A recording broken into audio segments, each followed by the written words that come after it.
Deputy Dranicone. I've worked here for over 10 years. I'm half Laotian on my father's side, and then I'm Irish German on my mother's side. So I'm a nice mixture of ethnicities. On my father's side, my family was brought over here during the war, Vietnam War. They were war refugees. The Catholic Church brought them over here. You know, thank God, and that's kind of what sums me up today. You know, it was a huge part of, you know, my father meeting my mom and everything like that. So, one of my buddy who's also he's actually a sergeant here with the sheriff's office, who I fly with militarily. He he's a deputy, and he kind of talked me into it, and that's how I got into it. And I was like, yeah, I could try that. You know, Franklin County is a great agency to work for.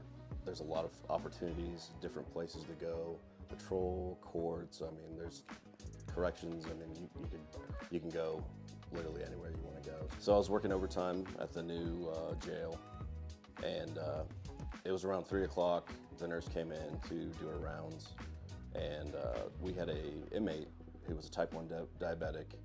So she visited him, she tested his blood sugar to make sure they were at the right levels. It was kind of low at the time, so she gave him snacks to kind of regulate his blood sugar.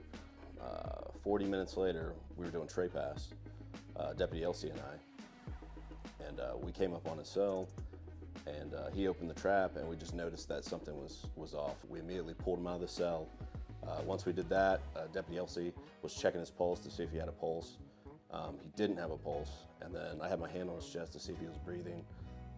He wasn't breathing at all, so immediately I started going into chest compressions, and about 15 chest compressions in, that's when the inmate opened up his eyes, and we got an actual response from him. We just did our duties, and we did what we were trained to do, and we helped save the guy. The biggest thing with me about being Laotian, what makes me proud, obviously the food. The food is a huge part of the culture, right? It's just a time to get together with your family, and everyone shares everything, right? It's just family oriented. It's about respecting your elders, and just being in touch with your family, and that's really what it's all about. I think that's what life's about, is your family and your friends and people you care about.